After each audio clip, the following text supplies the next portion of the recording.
आपने कहा कि नशे के खिलाफ एक बड़ी मुहिम चलाने की ज़रूरत है। आप सिरसा पहुंचे, डेरा सच्चा सौदा की तरफ से डेथ मुहिम चलाई गई है नशे के खिलाफ, वो आप भी समय समय पर उनके बारे में बोलते रहते हो, तो आज क्या कुछ कहना चाहिए इस बारे में? मेरे को पत्रकार जो है ना घेर लेते हैं चंडीगढ़ के कि आप सरसा डेरा के हक में बोलते हो। मैं ना तो डेरा सच्चा सौदा में कभी गया और ना मैं डेरा सच्चा सौदा से कभी टिकट चुनाव लड़ने की तो मैंने कभी सोची नहीं। और एक बड़े अच्छे से अच्छे लीडर से ज़्यादा मेरे साथ लोग हैं। मैं तो वो बड़ा प्यारा एक गीत है, जिंदा रहने के मौसम बहुत हैं मगर जान देने की रुत रोज़ आती नहीं। मैं मरूं तो इस देश के लिए मरूं, अपने सनातन के लिए मरूं, अपने बच्चों की जो संस्कृति है उनको बचाने के लिए मरूं। रही डेरा सच्चा सौदा की बात, देखिए वो व्यक्ति, कानून ने उसके ऊपर क्या एलिगेशन लगाया, अदालतें क्या कर रही हैं, वो सब जुडिस है। लेकिन मैंने चंडीगढ़ एक प्रेस वाले को कहा था, जब उनसे पूछा गया 302 के एक केस में, तो मैंने उनको कहा था कि एक सेशन कोर्ट ने फैसला दिया, अभी 2 अदालतें बाकी हैं, और उसके कुछ दिनों के बाद फैसला आया कि वो हाई कोर्ट से एक केस में बरी हो गए।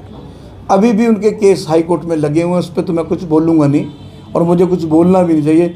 लेकिन मैं समझता हूँ कि जिन वेश्याओं को हम अपने आराम के लिए इस्तेमाल करते हैं, देश की बेटी बचाओ बेटी पढ़ाओ अभियान चलाने वाले, कभी जीपी रोड दिल्ली जाना, कभी उनकी बेटियों को पूछा जाके कि बेटियां तुम क्या करती हो, ये क्यों करती हो? मैं बोलूँगा बात दूर तक जाएगी। वो संत गुरमीत राम रहीम वेश्याओं को अपनी बेटी बना के अपने घर से विदा करता है। वो भारतीय सेना को जो लड़ती है देश के लिए, 140 करोड़ लोग तब सोते हैं जब बॉर्डर पर हमारा जवान जागता है, उनको खून देता है, आंखें दान करता है, अनेकों अनेक काम है। 40 साल पहले मैंने गंदगी साफ़ करता देखा नालों में बढ़ के। तो बुराई जल्दी फैलती है, अच्छाई लेट फैलती है। गुरमीत राम रहीम पे अनेकों एलिगेशन लग गए, मुझे नहीं पता वो एलिगेशन ठीक हैं गलत हैं, वो फैसला अदालत करेगी। लेकिन मैं समझता हूँ कि ऐसे व्यक्ति को इस तरह की साजिशों में एक अलग एजेंसियां जांच करें कि ऐसे संतों को जो देश के लिए काम कर रही हैं। मैं कोई उनका पक्षकर नहीं हूँ, मैं कभी डेरे में नहीं गया, मुझे नहीं डेरे का सिस्टम नहीं पता। लेकिन वो एक शेर है, हरिओम पवार की 2 लाइनें हैं, हम वो कलम नहीं जो बिक जाती हों दरबारों में, हम शब्दों की दीप सिखाएं अंधियारों चौबारों में, हम वाणी के राजदूत हैं सच पर मरने वाले हैं, डाकू को डाकू कहने की हिम्मत रखने वाले हैं।